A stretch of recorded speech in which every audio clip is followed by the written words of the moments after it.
Bifafi baredina undumayu chala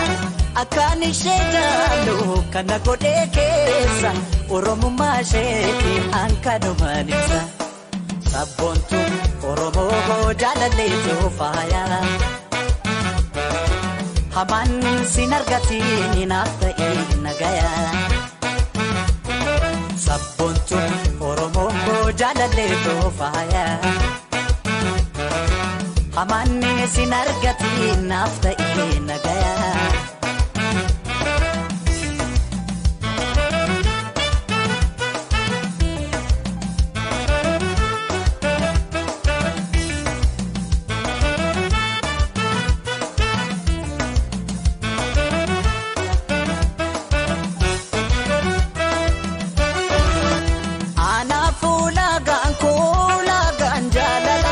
Bifafi baredina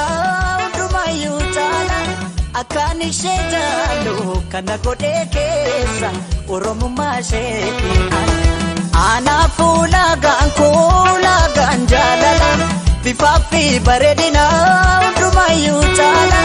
akani shejalo kana godhe keessa oromumma sheeti